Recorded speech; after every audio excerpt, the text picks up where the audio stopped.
Good morning 11th class. आज हम chapter read करेंगे वायुमंडल का संगठन तथा संरचना। ठीक है, वायुमंडल के बारे में आज हम यहाँ पर अध्ययन करेंगे। तो देखिए, शुरुआत करते हैं। क्या कोई व्यक्ति वायु के बिना रह सकता है? बेटा, हम जो सांस लेते हैं वो ऑक्सीजन में लेते हैं, सांस छोड़ते हैं।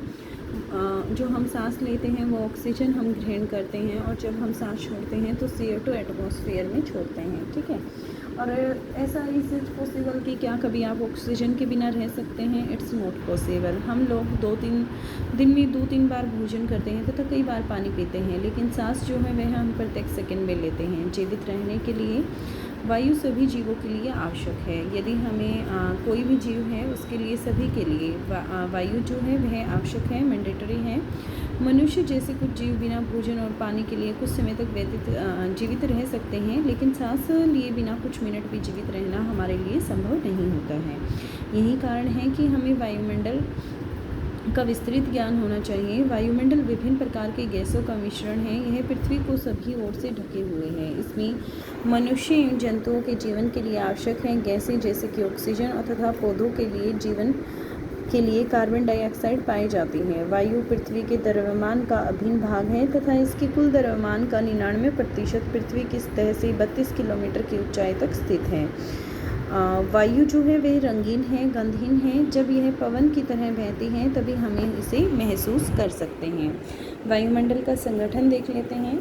वायुमंडल गैसों, जलवाष्प एवं धूल कणों से बना होता है। वायुमंडल की ऊपरी परतों में गैसों का अनुपात इस प्रकार बदलता है जैसे कि 120 किलोमीटर की ऊंचाई पर ऑक्सीजन की मात्रा जो है वह नगण्य हो जाती है। यदि हम 120 किलोमीटर अबोव जाएंगे तो ऑक्सीजन की जब हम वहाँ मात्रा देखेंगे, बेटा हम वहाँ सांस नहीं ले सकते, क्योंकि सांस लेने के लिए हमें ऑक्सीजन की आवश्यकता होती है और वहाँ पर नेग्लिजिबल, बिल्कुल ना के बराबर ऑक्सीजन पाई जाती है। इसी प्रकार कार्बन डाइऑक्साइड एवं जल वाष्प पृथ्वी की सतह से 90 किलोमीटर की ऊंचाई तक ही पाए जाते हैं। गैसों की बात करते हैं। कार्बन डाइऑक्साइड मौसम विज्ञान की दृष्टि से बहुत ही महत्वपूर्ण गैस है, क्योंकि यह सौर विकिरण के लिए पारदर्शी होती है। कार्बन डाइऑक्साइड सौर विकिरण के लिए कैसे होती है?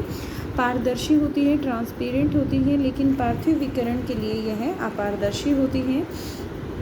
यह सौर विकिरण के एक अंश को शोख लेती है तथा इसके कुछ भाग को पृथ्वी की सतह की ओर प्रतिबिंबित कर देती है। यह ग्रीन हाउस के लिए पूरी तरीके से उत्तरदायी है। अब यहाँ से एक क्वेश्चन आपके सामने बनता है कि ग्रीन हाउस के लिए कौन सी गैस उत्तरदायी है? तो बेटा कौन सी गैस उत्तरदायी है? CO2, carbon dioxide. दूसरी गैसों का आयतन स्थिर है, जबकि पिछले कुछ दशकों में मुख्यतः जीवाश्म ईंधन को जलाए जाने के कारण कार्बन डाइऑक्साइड के आयतन में लगातार वृद्धि हो रही है। इसने हवा के ताप को भी बढ़ा दिया है। कार्बन डाइऑक्साइड की जो वृद्धि होने लग रही है उसकी वजह से हवा का टेम्परेचर इंक्रीज हो गया है। ओजोन वायुमंडल का दूसरा महत्वपूर्ण घटक है, जो पृथ्वी की सतह से 10 से 50 किलोमीटर की ऊंचाई के बीच पाया जाता है। यह एक फिल्टर की तरह कार्य करता है और सूर्य से निकलने वाली पराबैंगनी किरणों को अवशोषित कर उनको पृथ्वी की सतह पर पहुंचने से रोकता है। ठीक है, कार्बन डाइऑक्साइड का काम क्या होता है? वह पृथ्वी की एक कवच की भांति काम करता है। 10 से 50 किलोमीटर के एरिया में यह पाया जाता है। और दूसरी बात, जो सूर्य की हानिकारक किरणें हैं, पराबैंगनी किरणें हैं, उन्हें यह पृथ्वी की सतह से पहुंचने तक रोकता है। क्या आप कल्पना कर सकते हैं कि वायुमंडल में ओजोन की अनुपस्थिति से हमारे ऊपर क्या प्रभाव होगा? तो देखिए, जलवाष्प वायुमंडल में उपस्थित ऐसी परिवर्तनीय गैस हैं जो ऊंचाई के साथ घटती हैं। जितनी ऊंचाई पर हम जाते जाएंगे तो जो जलवाष्प है वो घट जाएगा। गर्म तथा आर्द्र उष्णकटिबंध में यह हवा के आयतन का 4% होती है, जबकि ध्रुवों जैसे ठंडा तथा रेगिस्तान जैसे शुष्क प्रदेशों में हवा के आयतन का 1% भाग से भी कम होती है। विषुवत वृत्त से ध्रुव की तरफ जलवाष्प की मात्रा कम होती है। यह सूर्य निकलने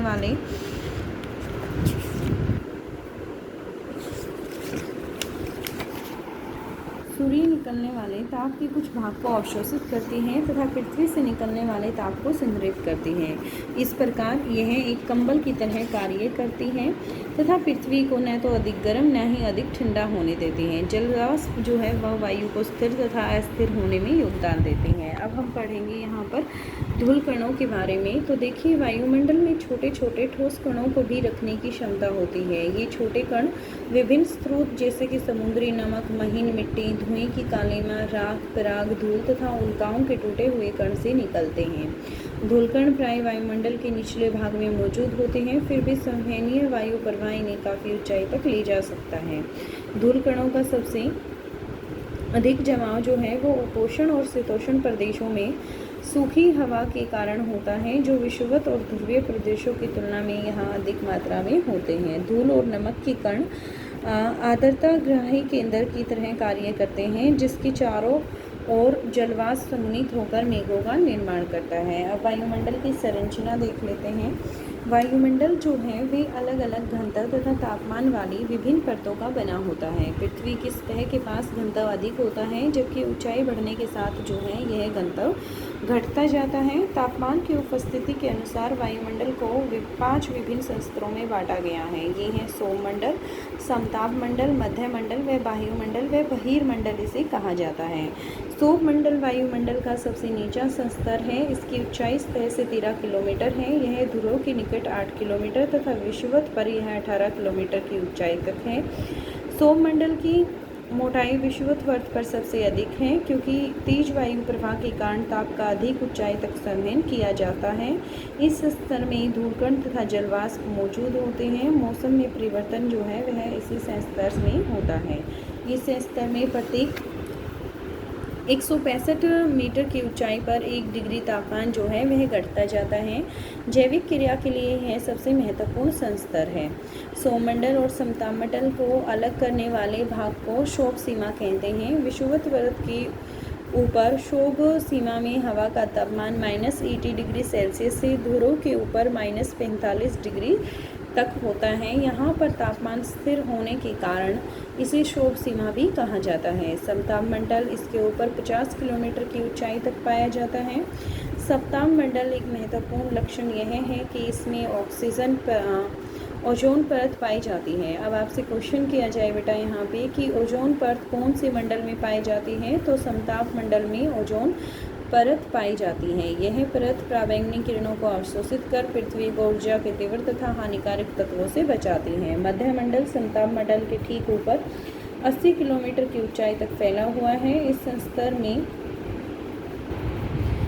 स्तर की ऊंचाई के साथ साथ तापमान में कमी होने लगती है। 80 किलोमीटर की ऊंचाई तक पहुंचकर यह 100